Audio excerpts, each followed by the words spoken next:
J'espère que vous allez bien. Aujourd'hui, le sujet est un peu sensible. On va parler de beaucoup de choses. Alors, on va parler de Temba et Nadège et la Ekaland. Maintenant, j'aimerais d'abord tracer la ligne.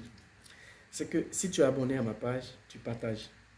Et ce que je vais dire, tu donnes ton avis sur ce que j'ai dit. Mais poliment, on ne s'insulte pas, on donne son avis. Et tu proposes quelque chose. Ça, c'est un. Et de deux, si tu n'es pas abonné, abonne-toi et puis donne ton avis. Si tu n'as pas envie de donner ton avis, alors tu peux t'abonner, tu ne donnes pas ton avis. Maintenant, la dernière, si tu insultes, tu vas être bloqué. Ça, il n'y a rien à dire. C'est-à-dire, tu donnes pas ton avis, mais tu viens pour insulter, tu vas être bloqué. Parce que, et celui aussi qui va venir dire, si c'est comme ça, je vais me désabonner, je vais aussi te bloquer pour te dire que je ne compte pas sur Facebook pour vivre. Hormis Facebook, je vis très bien.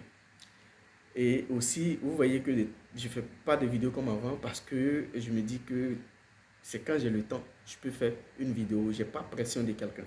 Ça, c'est de deux. Alors, on va intervenir sur le sujet parce que je trouve que la Ekaland va très loin. Depuis le début, vous partez un peu très loin sur cette affaire de Nadège et Eka. Vous savez, revenons un peu à la genèse. Moi, je me suis levé un bon matin, j'ai mis ma caméra et j'ai défendu Eka sur beaucoup de choses parce que je trouvais que tout ce qui s'est passé, c'était injuste. Que les gens viennent s'acharner sur elle, c'était injuste. J'ai défendu. Personne ne m'a appelé. C'est moi-même j'ai mis ma caméra, j'ai défendu, j'ai dit ce que je pouvais dire. J'étais là depuis le début jusqu'à je suis là. Mais je dis que je ne fais pas partie d'un groupe de, de fanatiques. Non, je ne suis pas fan de ce groupe-là. Parce que je considère que si j'aime Emmanuel Keita, je l'aime en tant qu'une seule. Point. Je ne me mets pas dans les groupes. Maintenant, c'est normal que vous faites des groupes pour aimer une personne, vous partagez vos idées ensemble. Mais aller faire des groupes pour détester une personne ou pour boycotter ce que l'autre personne est en train de faire, c'est là je trouve ça injuste. Parce qu'on peut pas, aujourd'hui, on ne peut pas venir dire, on ne peut pas combattre, on ne peut pas accepter ce qu'on a combattu hier. C'est impossible.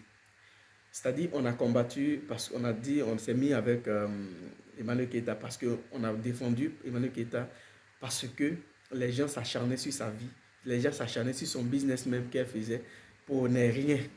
Alors, on a dit non, c'est pas normal. Aujourd'hui, on ne peut pas venir dire qu'on va accepter que les gens aussi s'acharnent sur Temba et Nadège parce qu'elle n'est plus avec Emmanuel Keita. Vous savez, les gars, à un moment de la vie, faut savoir reconnaître des gens qui étaient là depuis le moment.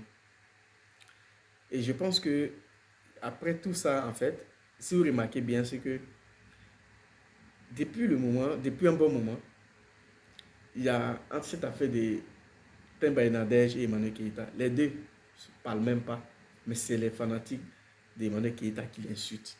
Parce qu'eux ne travaillent plus avec Emmanuel Keita. Mais c'est un contrat. Les deux ont décidé de ne plus travailler ensemble. Chacun a fait son bout de chemin. Le contrat est terminé, chacun est parti. Donc vous devez vous concentrer sur ce que fait Emmanuel Keita que de vous concentrer sur la vie de l'autre.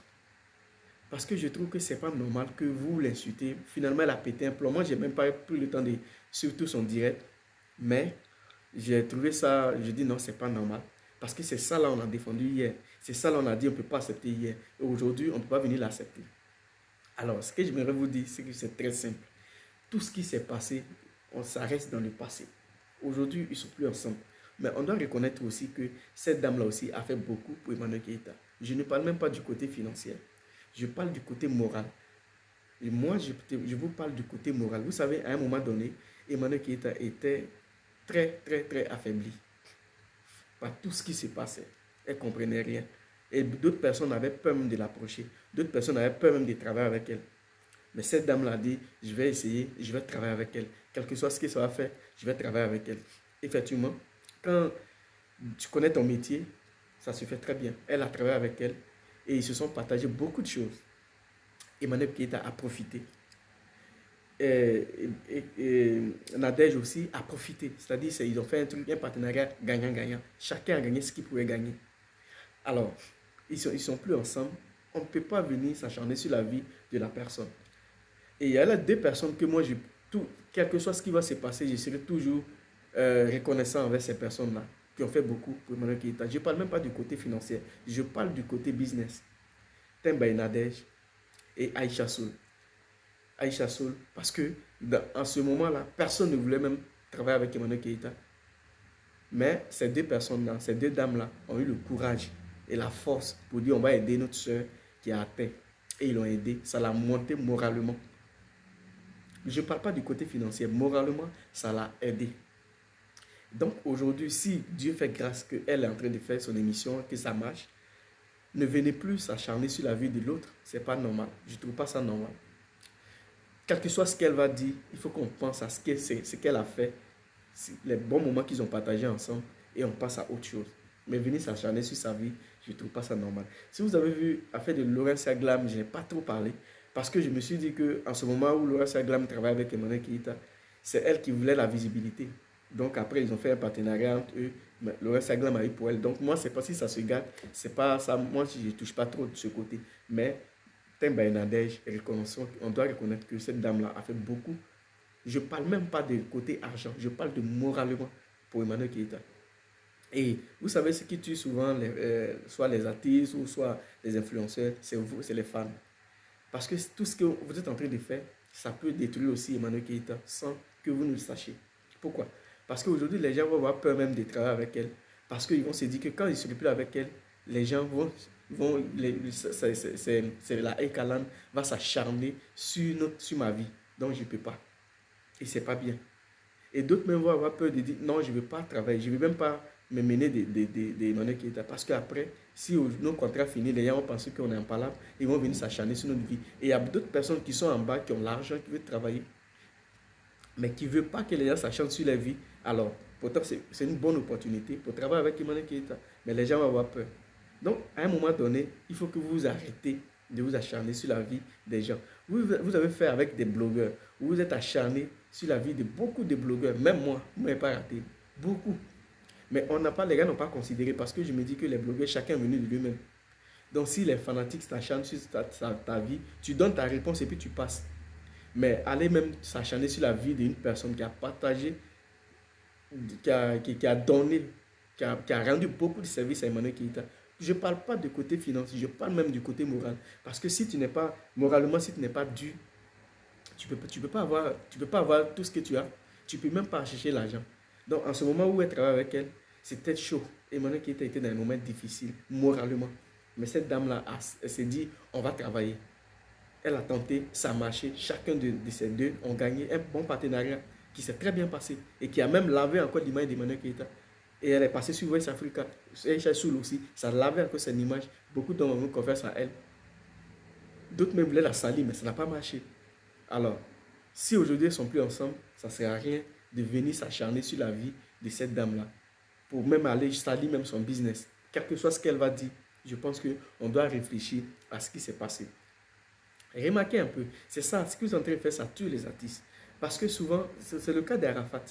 Parce qu'il avait sa Chine, tout ce qu'il faisait qui n'était pas bien ou qui était bien, sa Chine soutenait. Et à un moment donné, les gens se sont dit, bon, on ne veut plus avoir affaire à lui, pour ne même pas que la Chine vienne s'acharner sur nous.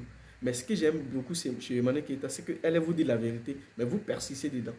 Donc je pense qu'à un moment donné, elle doit sortir pour essayer de clarifier les choses et puis avancer. Mais elle vous dit toujours la vérité. Souvent, elle dit, dissociez moi mon image de tout ce que vous faites, mais vous persistez. Est-ce que ça prouve que vous l'aimez vraiment?